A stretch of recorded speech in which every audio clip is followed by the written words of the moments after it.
Buenos dias mga idol. Day 7 and 8.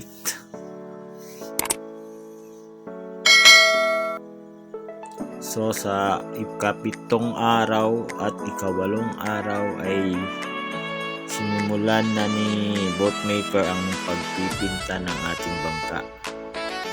Umabot siya ng 2 araw gawa ng nakailang coating ito bago isasalang sa dagat kasi yung pinakapintura ay magiging depensa para hindi basta-basta mabasa yung ating plywood. At saka syempre pag nabasa madaling mabubulok yun ay wala. Kaya umabot ata ng 7 coatings bago ini-ready para lalagyan na ng design. Kaya umabot ng 2 araw yung pagpipintura mga idol. So ayan na nga na pagdating ng ikawalong araw bandang hapon medyo okay na yung pintura. Ready for designing na siya. Kung ano man may kaunting for finalize ni boatmaker ang pagpipintura. Pati yung looban niyan ay makintab na. Kapal na yung pintura mga idol.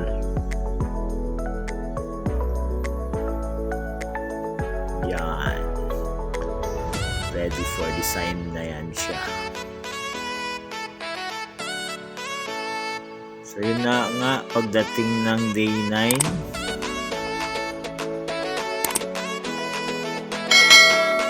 Sinimula na ni designer yung paglalagay ng design. Siya nga pala yung design na yan ay pinick up ko lang sa kumbaga sinearch ko lang sa Google. Doon ko na kinuha. And then pinalagyan ko na rin ng play button ng YouTube. Kasi ilalapag ko dyan yung aking munting channel. So sana sa makakapanood subscribe naman dyan. Baka naman. Yan. Yung play button ng ating YouTube. Siya nga pala yung designer natin, kaliwete yan. Saka magaling yung kamay, hindi nanginginig. Day 9 ng pagdi-design. And then ito rin sa Google ko lang rin kinuha yung design na trevally. Parang trevally siya. Yan, simpleng design lang naman.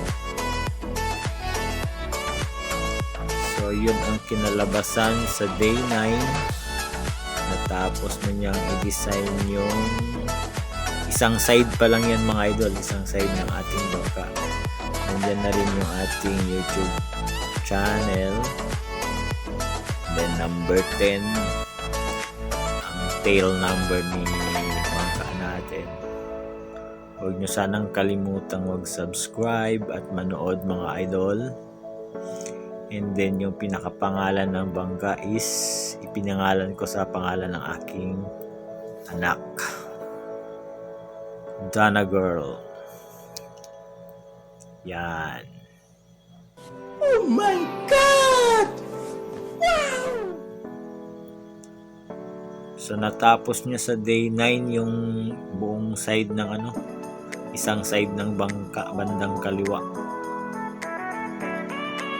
Tapos niya pagdating naman ng day 10, ayun, day 10 na mga idol, pagpapaayos ng ating bangka.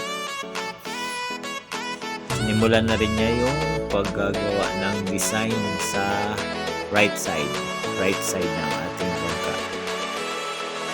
Yan.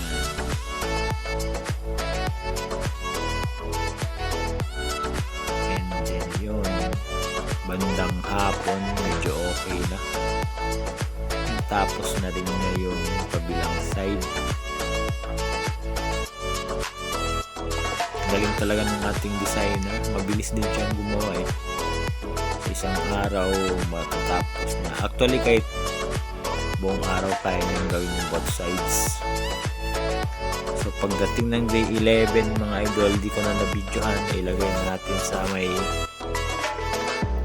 malapit sa dagat yung bangka, at yun nilalagyan na nila ng katig.